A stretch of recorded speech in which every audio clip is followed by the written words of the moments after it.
All righty. Good evening, everyone. Good evening, Grace. Good evening. Thank you so much for joining us once again, first Wednesday of the month. It's always a pleasure to host you. Thank you. Thank you. We apologize for being late. Life happens. We are sorry, but we'll just jump straight into it. So my name is Noeline. I am strategic supply chain leader and a growth mentor, and I am also the host of this segment that happens every Wednesday evening at 6 p.m. Today I am joined by our in-house therapist, Grace Kariuki. Hi, Grace, again. Yeah. Hi. So Yes.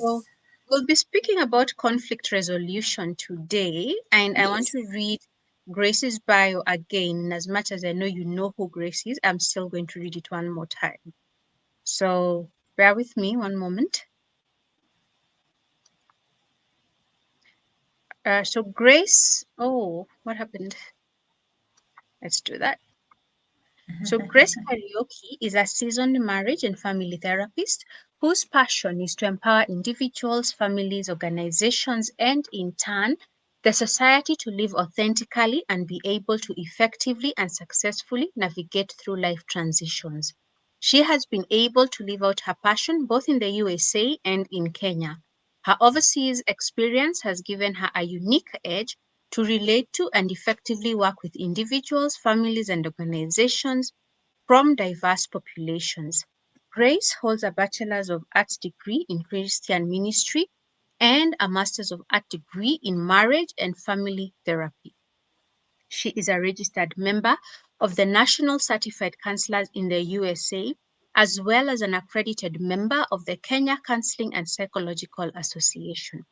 While practicing in the USA, she was a duly licensed clinical professional counselor with the states of North Carolina and Maryland. Grace's main passion is empowering marriages and families. She does this through group sessions, family sessions, couple sessions, and individual sessions. She has facilitated groups such as bridal showers, corporate sessions on marriage and parenting, youth sessions, family sessions on areas of growth, crisis intervention, grief, and other family transitions. Karibu sana Grace. Asante sana. Welcome. I hand it over to you uh, on this Wellness Wednesday to teach Okay. us to. Uh-huh. All right. Wonderful, wonderful. I'm glad to be here and always a pleasure to be able to offer an opportunity to speak on issues that have to do with our mental wellness.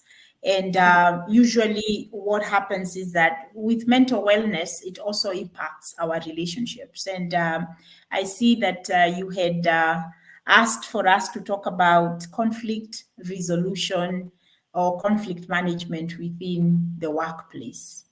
So I'm going to address this from the therapist point of view. And Okay. obviously, what we are going to start with is to be able to define what is conflict. And conflict basically is a disagreement that two people have differing opinions, and they are not coming to a consensus, and so it becomes a conflict. Now, so anything, it can be disagreement about anything. Sometimes it's disagreement about opinions. Sometimes it's disagreement about factual things, how to do something.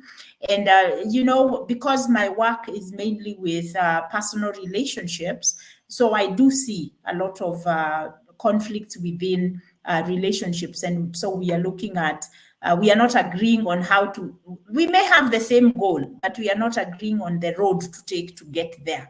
So that can be a conflict, and usually conflicts can lead us into a space where I start to fight for my rights. And so I want to kind of allow us to go through a process where I can define some of these things. I can bring in why we are unable to resolve conflict, and then we can end with strategies to resolve conflict. So I may not necessarily be saying in your workplace, but conflict management is anywhere. In your workplace, you're having relationships. So you are needing to dialogue, you are needing to collaborate, you are needing to work with other people. And so it will impact the way, those are relationships, and it's going to impact the way that you're going to be in that space. So number one, like I have said, the definition of conflict is mainly a clash between opposing people. We are opposing individuals, opposing groups, opposing workmates. We have a task to do together, but because of the fact that we are not able to see things the same way, we may clash. Now, normally what happens is that we trigger emotions, and Noeline, once we trigger emotions, then we go into self-preservation. We go into a space where I'm fighting for what. Now, I'm not talking from a logical place, so I'm not problem solving. I have entered into an emotional space. So conflict will trigger emotions, disagreements will trigger emotions, and we start to, the fight may not be about the issue. The fight now is about whether you are listening to my opinion or not, or how you are putting things and I'm perceiving them differently. So it can be a conflict about perception, opinions. And also, if my emotions have come to the surface, now I can't think in problem-solving ways. I have gone into self-preservation. So I'm preserving, I'm feeling attacked, and then you are getting defensive because you are feeling like I'm attacking you, and communication is not going to, effective communication is not going to happen, because there can, for conflict resolution to, we have to express, we have to communicate, we have to be able to share information. And so we will experience some things during that process.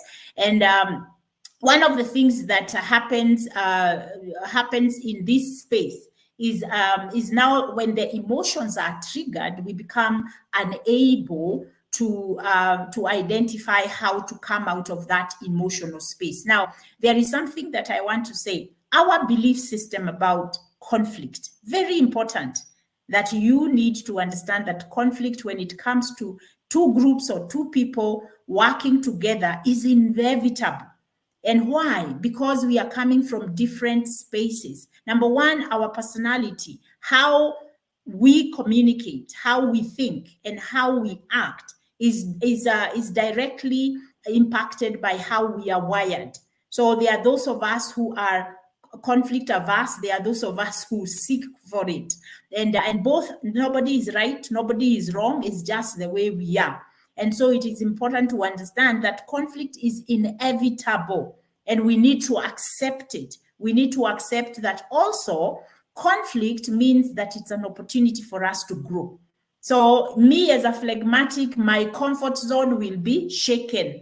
My need for harmony in a relationship is going to be shaken. And so the way that I am going to enter that conflict space is going to be based on how I'm wired.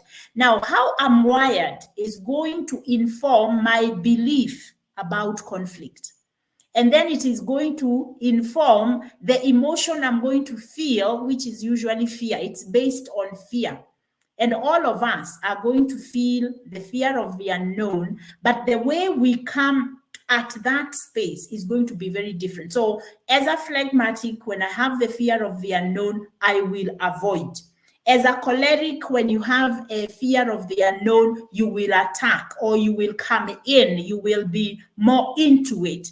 As a sanguine, you will probably brush it off by making a joke about it and seeking for people to have kumbaya so that it can go away. Why are we focusing on this negative thing? We need to be positive, optimistic, and fun. And so why don't we just go and have a drink, whatever it is? You can have a sanguine when you are in the middle of of a serious discussion on something, and you are in your team, and then they go like, anybody would like some water? And because they are trying, they are the mascot of the group. And then when you have the melancholic, they are going to be the deep thinkers, the ones who are questioning what is happening. They seek to understand. And the melancholic is seeking to understand with the hope that it will bring people together. The phlegmatic is seeking to avoid with harmony in mind so that we can stay in harmony. And so understanding your way of conceptualizing, perceiving conflict is very, very important. Then we have to also understand that the individuals who come from chaotic backgrounds, they normalize chaos. So they don't mind the chaos. They are just going to go with it.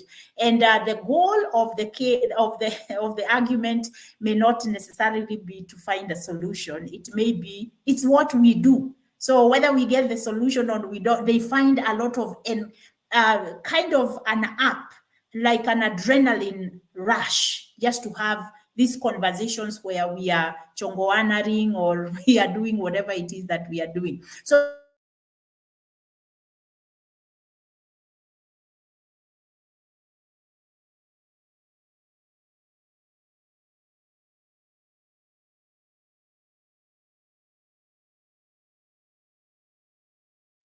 I think we're having a bit of an yeah, I saw my internet doing something. Pole. Okay. No, it's okay. Thank you. Yeah, Go so on. I was going to say that yeah, that again, we are going to am I having problems with connectivity? No, You for can just hear that me? short term. Yeah, just that short term where you froze and then you came back, but now it's okay. Okay. All right. Mm. I hope it's gonna stay like that.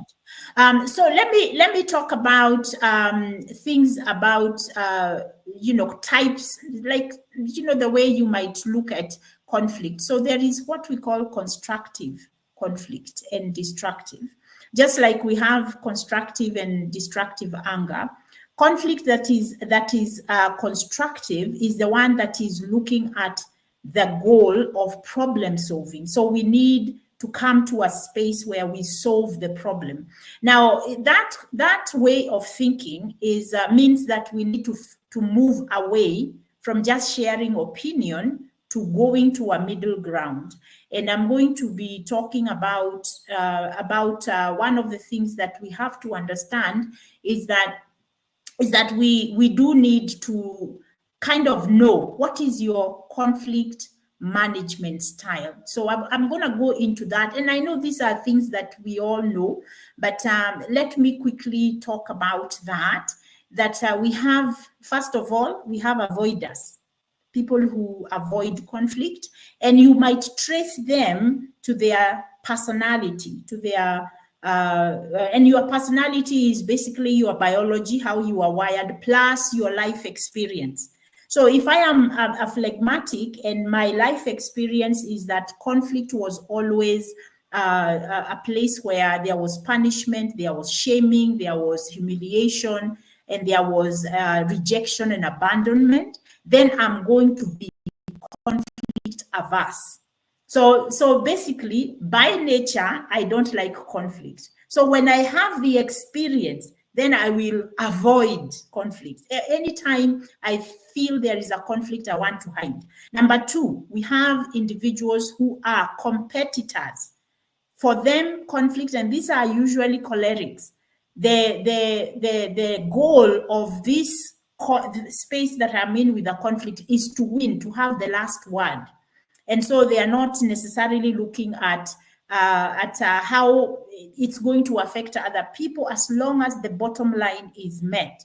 So now when you look at the flag is thinking more about the relationship and not necessarily the goal. And the way they are thinking about the relationship is that I am going to pull away so that the conflict can go away. If that means you, the choleric, you win, that's okay. Me, I am just going to be happy that the conflict is gone. So if you want to be the one who is right, go ahead.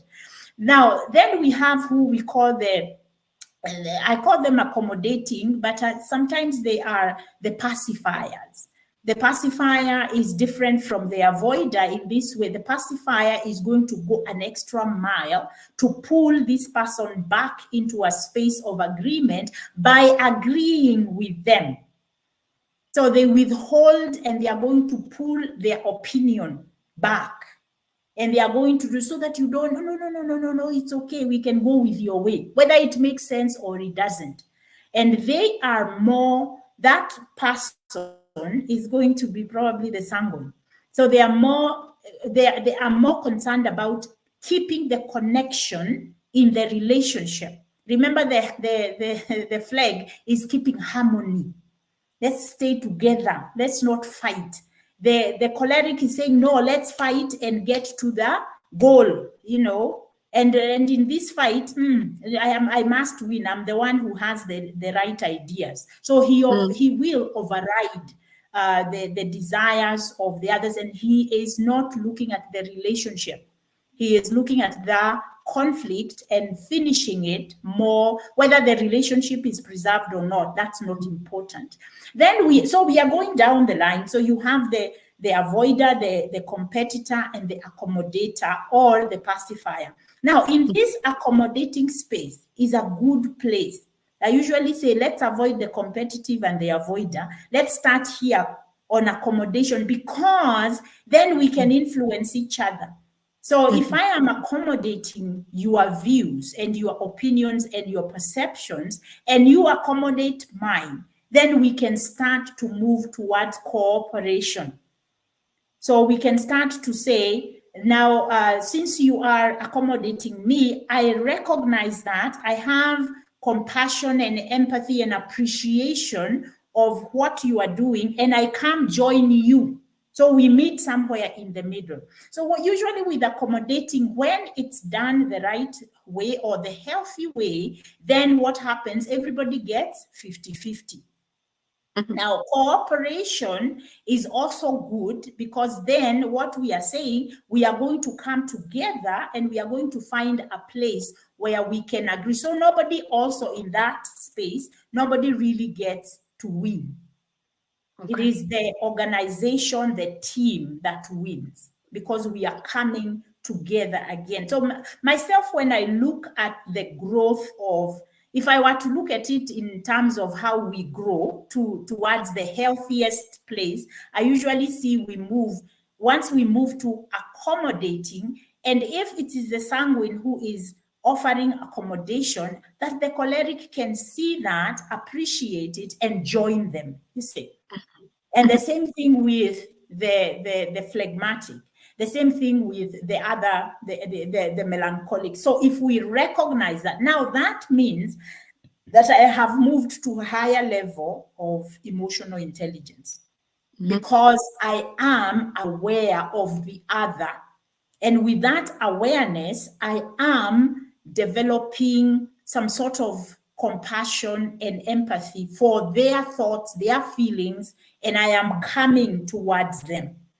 Then we move, once we go into cooperation, it is not even a brainer. It's just that, oh, that is how you think. And the other person says, oh, that is how you think. Then let's see what are the good points of yours and mine, and then we are going to come to a place where we cooperate for the good of everyone. And then we look at now the last one, which is collaboration. And collaborating individuals, they do have a higher level of emotional intelligence, because they are also looking at, I hear you, and collaborators can work together to find a solution that is going to be good for the greater good, you see. So where I am accepting I'm accepting where you are coming from, you are accepting where I am coming from. And sometimes we may find a third option that puts together what you need and what I need, so that now everybody wins. You see. Mhm. So the win-win conflict management or resolution is where we want to go. Now, I want to kind of talk about a little bit, because again, I am a psychological person, where I'm dealing with mental health and managing our mental health during conflicts. What you want to do is to stay away from name calling.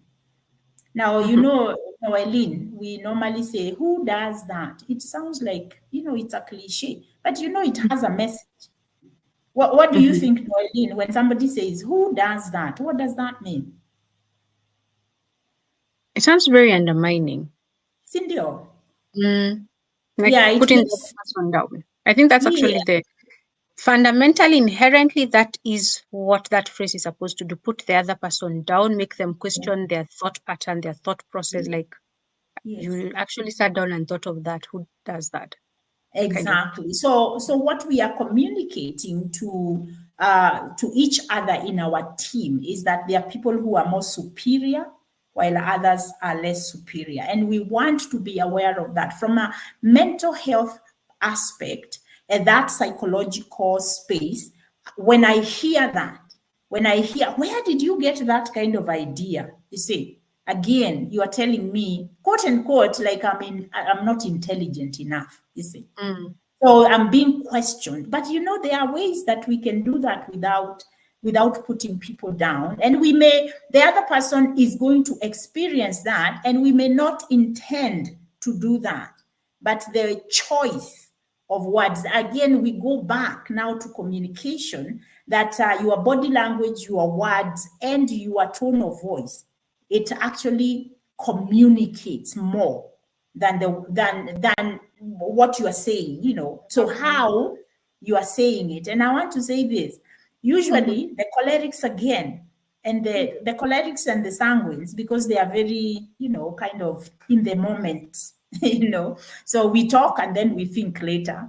Mhm. Again, I want to know myself when I'm in conflict. How much am I triggered? And when I go into that adrenaline high, can I be able to do what emotional intelligence talks about, which is self regulation?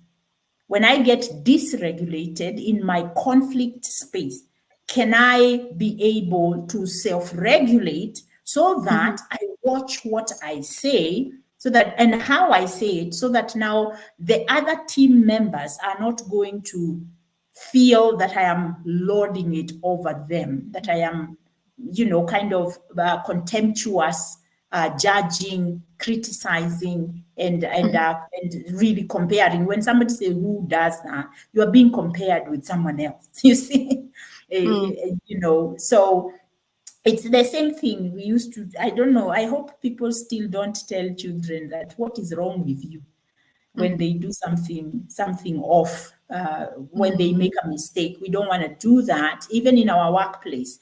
We want to stay in this space where there is mutual respect, there is Mhm. mutual understanding, there is mutual accommodating of different and diverse spaces that we are in. Some of us, we are here, others are over here, in terms of competence, in terms of knowledge, in terms of skill sets. We are not all at the same space. We need to learn how to be able to accommodate each other. And that is why I'm using words like kindness. Mhm. I'm using words like compassion and empathy. And the difference between compassion and empathy: compassion is when I feel woye for you, but then I go an extra mile to help you, to hold your hand, mentor you, and hear you, so that I can help you to move along. Now, empathy is when I'm able to hold space for you. I am, instead of saying, who does that, I need to come and say, tell me how you normally Mhm. come to these conclusions. I'm interested to see your thought process up to here. And we listen and we hold space for that person. And we are able to say, I can see where you are coming from. It really does make sense now that you say it. You see, so we Mhm. are affirming and dating each other during this time of conflict, because we have learned how to manage ourselves. We are not just going with the first thing we think. We can think the first thing, we don't have control, but we can reel ourselves back and we can pull ourselves back to say, wait a minute, before I say anything else, I need to understand better before I interrupt, before I shut down that idea. I need to say, hey, everyone, let's listen. And we say, Noeline, tell us more. Tell us more of how Mhm. you came up with that, so that we show value and we offer value to each other. Now, so those are the conflict management styles, and everybody needs to know where they are. And it's a growth process because we are learning, we are growing, we are becoming better in our conflict management state. I want to encourage everyone who's listening to us that you think so the competitor, the avoider, there is the pacifier or accommodator, and then there is the cooperation where you are looking for. Now, a person who is phlegmatic or melancholic and they are healthy, cooperation is not very difficult for them if they are operating in a healthy space. It's not very difficult for them. And even the sanguine, the person who may struggle a lot with cooperation is the choleric. So what I want to encourage the choleric who struggles with cooperation or accommodating is to remember their strength is to lead. But that does not mean that they are the ones who have, like they are Answers. monopoly of the solutions. So they can Hmm. guide the process.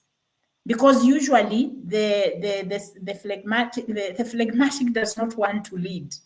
And the melancholic also, they don't want to lead. They will lead only because there is nobody else to lead, you see.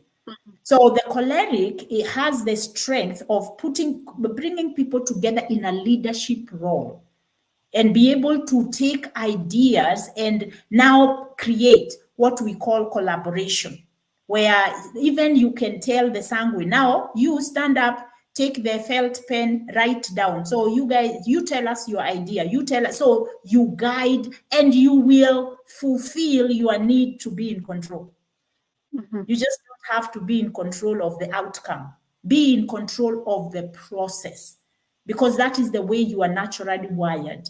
And then the melancholic, be in control of dotting every I and crossing every T. That's where your Mhm. strengths are. You're not going to be a leader and you are not going to be the person who sits back and not say anything because you are analytical, and those skills, you are a strategist, those skills are very important. And this is the way you are going to bring in your idea. You are going to say, have you thought about, you see, because that's the way you Mhm. are. Don't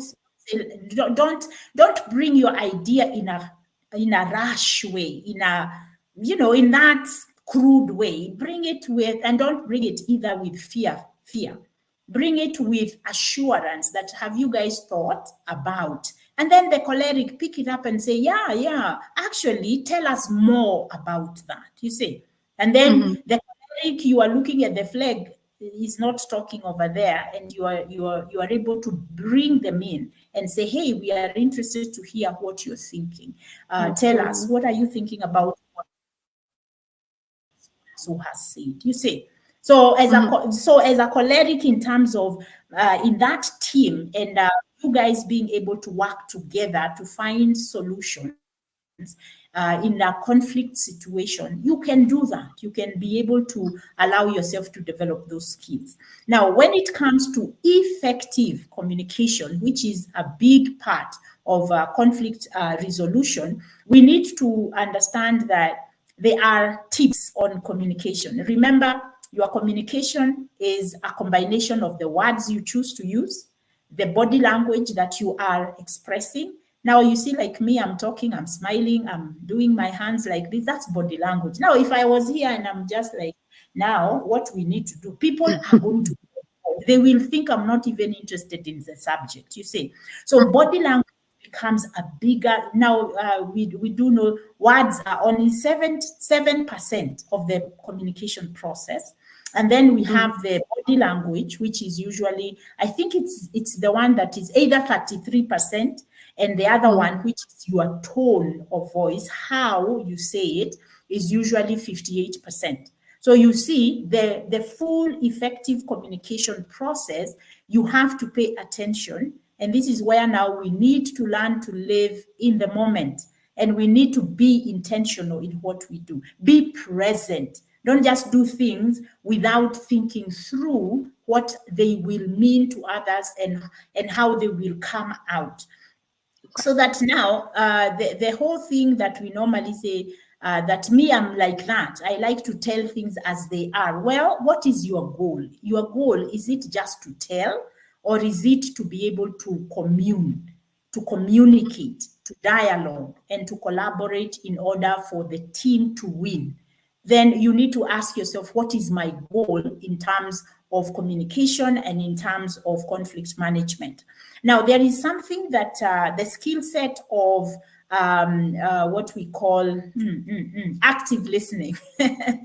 So, active listening is one of the skill set that we need to develop when we are doing conflict management. So, if I disagree with what you are saying, Noeline, I Mhm. need to tell you what I heard first before I correct you, and before I bring in my opinion. So I don't want to trash your opinion. What I want to say is, when you said XYZ, this is what Mhm. I heard. So I'm giving you feedback. There is no way effective communication is going to happen if I don't give the sender of the message feedback of what I've heard. That is where misunderstandings lie. And then once there is misunderstanding, what the rest of the conversation is going to go way where you did not want it to go, Yeah. because I did not take the time to say, Noeline, when you said this, I wondered, did you mean this? And then, Noeline, you are able, that is feedback from me. I have received your message, I have Mhm. decoded it. And before I tell you what I think about it, then I give you feedback. When you say that, this is what I decoded it to mean. Is that what you wanted me to hear? You see. Mhm. So active listening means that I'm giving you feedback about what I'm hearing. So reflecting back, Yeah. mirroring back to you what I'm hearing, what I hear you say, and then clarifying that when you say it, but you see, when we disagree with someone, we immediately go on this defense attack mode, Mm. criticize, judge, you see. Mm. But in our company, we never do. We only do. I'm fixed That's mindset. the I am not judgmental. Yes, I'm not open to new ideas. And so I Mm. want to make sure that I clarify what I'm hearing, because I didn't completely comprehend what you really meant. So that is Mm. clarify, where I am saying, please clarify for me here, because when you said this, this is what I Mm. thought you I meant. Is understood. that Mm. correct? You see. Then we have what we call summarizing, is where I may be listening to you for a while. It's like us therapists, after we have had a session, we always ask, what is your take home? And so Mm. you have a moment to summarize the points that you received from me. Now, in a Mm. conflict management situation, I am listening, but I am registering. I'm not listening so that I can correct you. I am Mhm. listening to understand, so that I can tell you what I have heard, you have said. And from there, the summary of what I have heard, you have told me XYZ. And it's almost like you are not telling them what the interpretation of what they said. You are summarizing how you have understood what they have said. And once you do that, then they can tell you, yes, that is, or you can ask them, can you elaborate further? That's why I say that the choleric can ask, tell me more, tell us more, tell us how you have come up with that. So, because we are interested and curious to hear more before we shut down your idea, you see. So active listening skills are very important. Okay. Sorry. Excuse me. Yeah. Then we want to look at something that is very important in communication, and especially for us therapists, as because the one of the issues that happens a lot with mental distress and mental stress, and especially Mhm, the psychological stress, where it's where we are trying to figure out what somebody meant. So you said something, I received it with all the three ways, your body language, tone of voice, and the words you used. And I spend mhm, a lot of time ruminating, wondering, what did you mean? What did you mean? But I'm afraid to ask you mhm, because I don't want a conflict. You say. So mm, what I want to do is I want to learn to express what I'm thinking so that I don't ruminate and then I blow up. mm, So I do need to be able to say that when you said XYZ, we call it an I statement. So I don't come to you and say, no, Eileen, you never understand. You are always, you should, and you have to. I am not giving you ultimatums, demanding, and almost like like that trying to control how you feel, how you think, and what you should do. What I mhm, need to do is to be able to come and say that when you did XYZ, and I identify the behavior, I don't label you. Where you don't even think of anybody else. You are so no, I don't do that. What I mm, say, when you did XYZ, I felt this and this emotion. I felt disrespected. When you shouted at me earlier this morning, when you were asking about the file, you shouted at me and I felt humiliated. And I told myself, you see, this is now where the assumption comes. I mm. told myself that you Myself. are selfish, but I know you probably were not intending to communicate that to me, but it is Mm, bothering me. And now I have told you how I am perceiving what you did. And then you are able to say, oh, no, no, no, no, no. That's not what I intended to communicate to you. I am so sorry if the way that I talked to you was made you feel disrespected. Please forgive me. That was not my intention. intention. Mm, You see, so I am being open and transparent and accountable, and you have the opportunity to do the same for me. Why? Because I have openly told you what my inner experience with you is at the moment. Now, unfortunately, what happens, we are in a team meeting, we are trying to solve a problem, and then we have people who are domineering the conversation, or people who are really, they are communicating by the way they are interacting, that they are the ones who know the solution. no. And so Mm, people are just going to be discouraged and they won't speak, you see, because mm, because then if they speak, the conflict will get bigger. So anybody within that team can use an I statement to be able to express what they are experiencing, and mhm. not do the whole thing that we do, where we come out of a meeting and then we go gossip. And The so we meeting after the gossip each other. meeting. Yes, the meeting after the meeting. And I want to encourage us that even though these are things that we do, we can change. We can change that trajectory. We don't have to stay there. We can challenge ourselves Mm, to shift. Now we can start with me. I can start with me to say to myself, whenever we have conflict in the office, how do I usually experience it? What do I tell myself?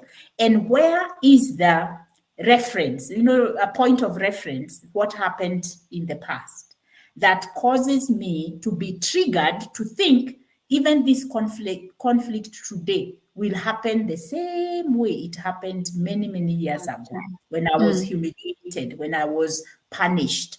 So that now, many of us in our workplace, we struggle a lot with fears of punishment whenever something is not going to be right. So when my boss comes to me, asks a question, when we are in a team meeting and I'm being asked to answer something, I am afraid to speak because of humiliation from the past. And Mhm. this is where now grace comes in, because if you recognize that you're self sabotaging and Mhm. that you feel unfulfilled, unseen, and heard because of your fear of expressing, because you are afraid of being punished, being looked at in the bad way, then you do need to get your therapy sessions that are going to help you process that, because the conflict management within the office is only going to go as well as those people are. If you know what it's only going to be as healthy as the members are, you Mm. see. So Yeah. that now we don't have people who are in their jobs and they dread going to work, not because they don't like their jobs or they are Mhm. not competent in their jobs. It's because of the mental anguish they continue to experience because of things they are afraid of. Fear is usually a really bad master. You don't want to be Yes. in a Yes. space where you are being taken through by fear. So I'm Mm. going to take a short break. We see whether we have any questions. I have questions, Grace, but being one of your clients, and I know you have a client at 7, I am feeling, is it compassion or empathy for the 7 p.m.? Yeah. I just, in these 2 minutes that are remaining, I'll ask, how do you deal with conflict with a passive aggressive person? I'll give Yeah. an example. You are in a team, there's this person who, for example, never gets things done, but they have a pleasant demeanor, but they don't get things done. I feel Yes. like that's an example of conflict, but a passive aggressive conflict. Yes. And the second question I'd like to ask is, how do you deal with conflict with a narcissist? Yeah, Okay. All right. two people So are extremes. I yes. Mhm.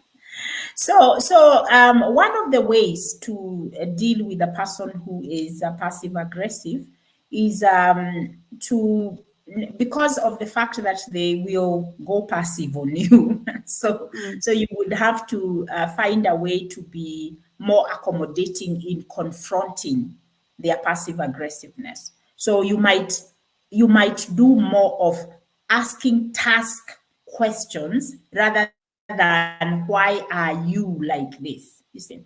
So Mhm. stay away from personalizing or talking to the person and talk to the task. There is a way that we can be able to say, you can hear me, Noeli? Yes, yes, I can. Yes.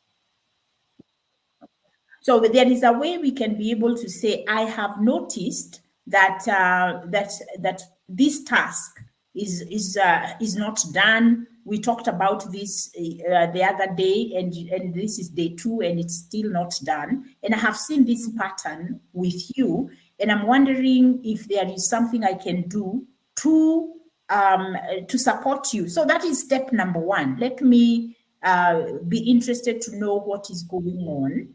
And most of the times, if for most people, if they feel that you are a safe person, they are going to open up.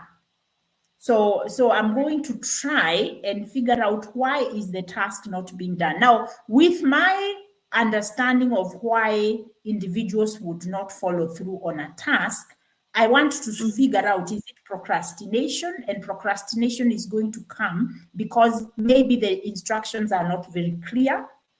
So, Mhm. or maybe they don't know how to do it, but then they are afraid to ask for help. Or maybe they are just lazy. I just need to kind of get to the root of it. What is it about this particular individual? And then I will be honest and transparent, but with compassion. So I Mhm. won't bring my, because usually with a passive aggressive person, if you come with frustration, with high levels of adrenaline, they are just going to go back into their cocoon over there. And so the understanding of the person can really, being interested and curious about the person can really be good. Now, on the other hand, if this person is consistently not doing the work, then there needs to be a discipline thing in the workplace. So what is the policy of a worker who is not doing their work, and they keep being given opportunities and they are not taking the opportunity up? So there can be now the formal way of dealing with that, which is now, I usually say, warning letters and things like those. But we don't want to do what we also do, where we passively try, either we are passively trying to encourage somebody to do something, or Mhm. we are on the other spectrum where we are just, kind of being harsh on them, you see. Mhm. So we want to be in the middle where we are saying, I have noticed this is not really good. It's not good for our numbers. And I need you to tell me what the problem is.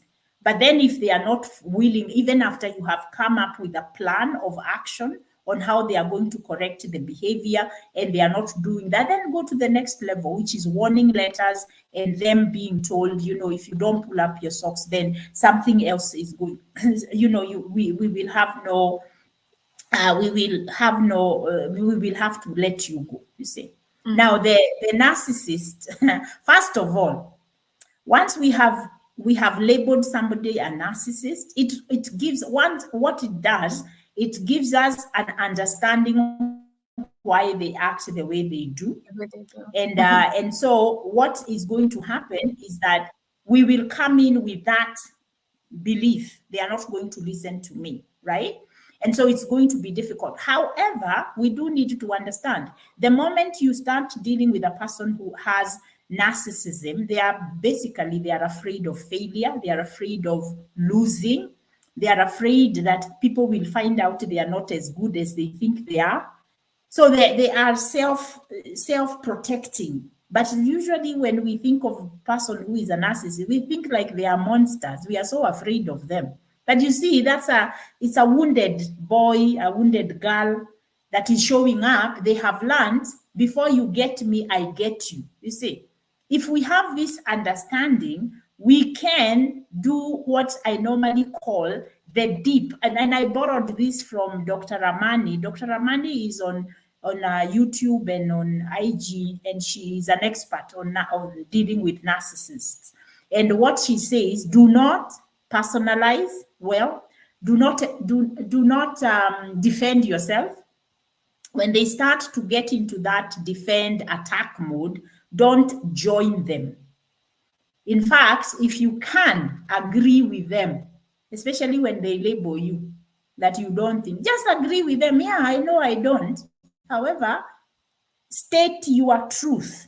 Don't take away your truth because they told you you don't think. So that is, do not defend yourself. Do not engage.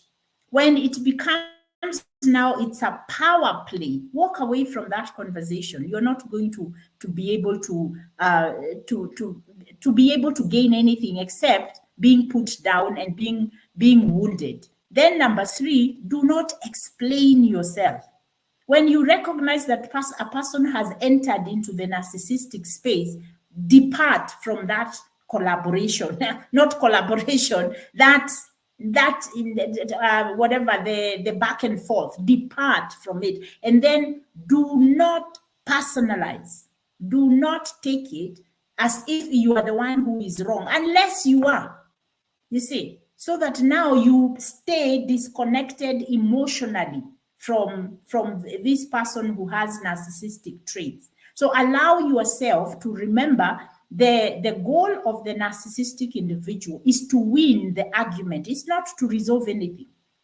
And what the extremes is to put you down, to manipulate you, to gaslight you. So there is no need of you getting into that space. Save yourself the pain and depart from the conversation, you see. and allow yourself to begin to think how you are going to manage that space. If you have to deal with them, then be very clear about what is expected of you and avoid any kind of run-ins with them. But then you need to also protect your mental wellness. Stop overthinking about why are they doing this to you? Why are they doing this to you? That question means that you are expecting them to treat you differently, but you have already figured out that they are a narcissist.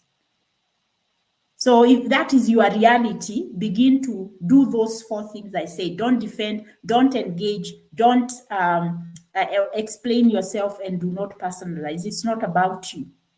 It's about winning, and you don't want them to pull you into that. Who is gonna win the argument? Yeah, I hope it answers the question.